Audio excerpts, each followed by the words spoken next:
Hello everyone. If you're watching this, you missed day one of our week 17 lecture on objects. Welcome. So objects are super cool. They're a very powerful construct. They're a little tricky to understand in terms of their syntax and also how to use them. I'm going to try my best to help you out with that.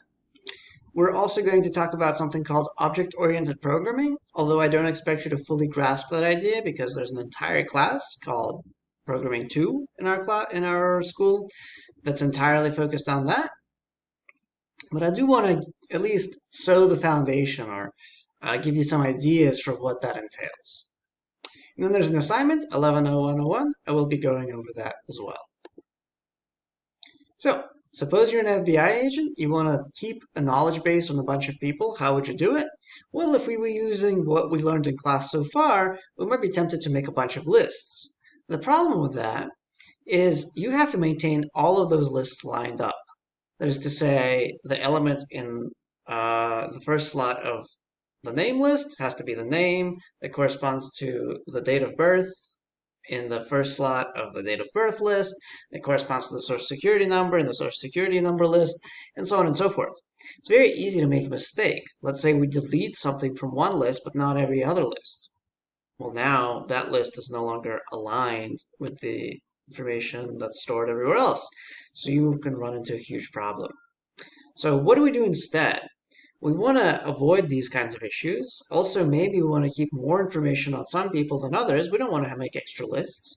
Well, objects will do this for you. So there's a video here. I recommend you watch it in my PowerPoints that explains objects fairly well.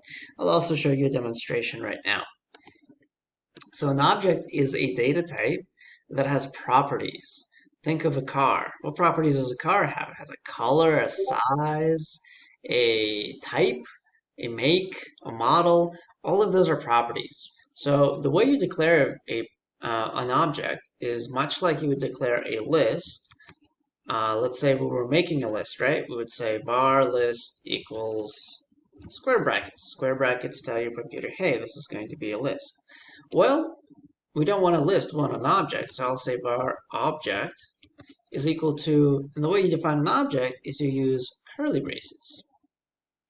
Now, much like when you're making a list inside these curly braces, you can put properties and values for this object. What do I mean by that? So objects have properties. You define what the property is and use dot notation to access them. Then that property will have some kind of value associated with it. So for instance, if my object, let's say, is a car, as previously stated, then what kind of properties could we add? Well, we could say car.make equals Nissan. So this is a car that's Nissan, right? Car.model equals Versa. Car.color equals red. And so on and so forth. We could have as many properties as we would like. How do you access the information? Very straightforward. Let's say we just wanted to print it out, for instance. We could say just print out car.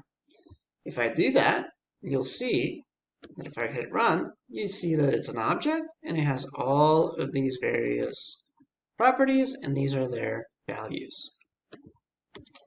So, sorry, we're going to skip ahead just to save some time. I've typed out some code. So list at 1 is going to be a different car. In order to do that, I'm going to say list at 1 is equal to a new object, a blank object.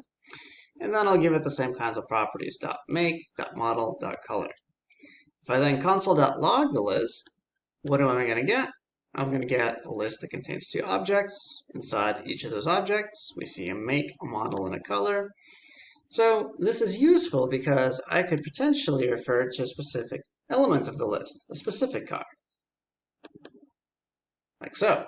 Or maybe even a specific property of a car, like .color. So hopefully that makes sense to you guys. Now, objects are so powerful that sometimes you might want to structure the entire way you approach a programming project or programming language from the idea of we're going to have as many objects as possible. Everything's going to be an object, and they're going to interact together in interesting ways.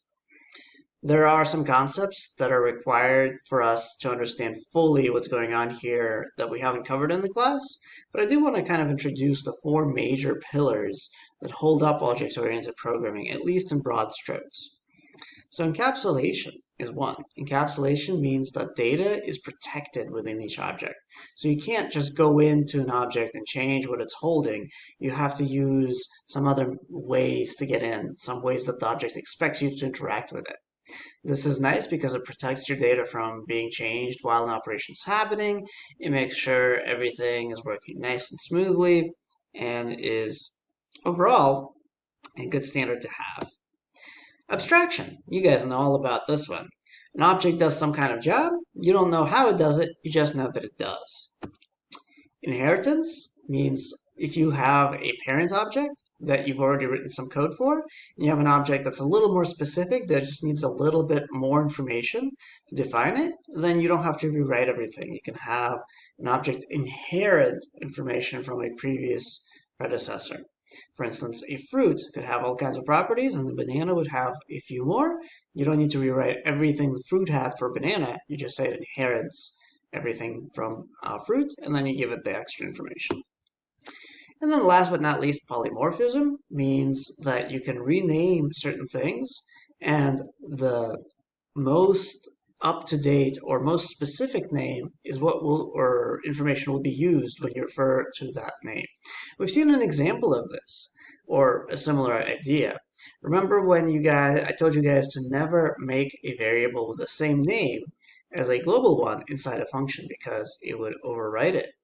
Well, you may have noticed that if you didn't make that mistake, if you tried to access the same variable outside the function, you get the global version, and inside the function, you get the local version. This is an example of polymorphism at work. You're getting the most specific version of whatever you happen to name by that name. And lots of things can be named by that name. And you'll see that more if you continue with programming in the future. That's all I got in terms of the lecture. Let's take a look at the assignment together and make sure nobody's confused. So we're looking at creating a short contact list app. I give you some starter code. You can access the starter code here. Your job is to be able to add a contact to a contact list, correctly display the contact information. The next and previous buttons should work. Your code should run without error, and you should have comments. So all typical things. Currently, this app just displays my information, and previous and next do nothing. Add context takes you to this screen, but save contact does nothing. You need to add functionality that'll allow you to actually save a contact, and it'll add it to the contacts list. Notice I've already added the first element using the object and giving it these properties. You should also be adding objects with the same property names. If you make your property names different, this won't work so well. If you have any questions or would like to go through this in depth together, please don't hesitate to email me. Thank you all so much, and I'll see you next week.